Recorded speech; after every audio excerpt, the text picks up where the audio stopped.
चलिएगा देखिएगा, आज मैं बायोलॉजी का पार्ट 1 बताने जा रहा हूं, जो कि पुष्पी पादपों में लैंगिक जनन, जो फर्स्ट चैप्टर है हमारा, पार्ट पहला फर्स्ट चैप्टर, पुष्पी पादपों में लैंगिक जनन ना। तो इस तरीके से मैं बताऊंगा कि आपको एग्जाम में किस ढंग से क्वेश्चन पूछा जाता है, और जो मैं ये क्वेश्चन बता रहा हूं ये प्रीवियस ईयर के क्वेश्चन है।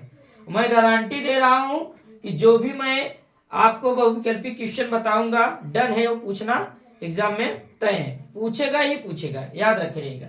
जैसे पहला देखिएगा क्वेश्चन क्या कह रहा है, निम्न में से कौन सा कूट फल है। आप कहेंगे सर जी कूट फल किसे बोला जाता है ना, तो कूट फल कौन सा है, तो इसमें से कूट फल कौन सा है, सेब।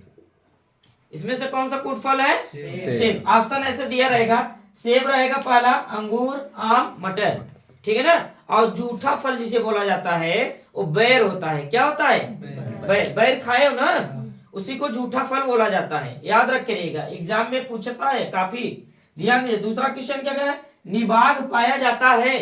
निबाग कहाँ पाया जाता है, पराग कण में, बीजांड में, भ्रूणपोष में, या तो ये सभी जितने हैं इन सभी में पाया जाता है।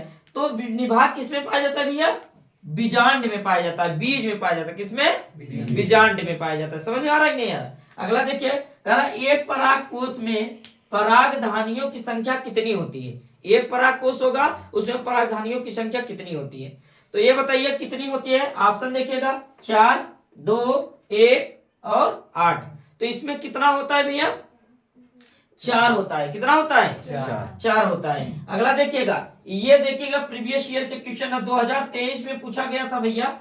समझ आ रहा है नहीं, गारंटी है ये पूछना तय है, ध्यान दीजिएगा। घास परिवार में बीज पत्र को क्या कहा जाता है। जो घास के परिवार होते हैं उन बीज पत्रों को क्या बोला जाता है, किस ढंग से बोला जाता है। बात समझ आ रही नहीं हमारी, तो उसको क्या बोला जाता है, प्रशल्क बोला जाता है। क्या बोला जाता है, हाँ प्रशल्क बोला जाता है। समझ आया।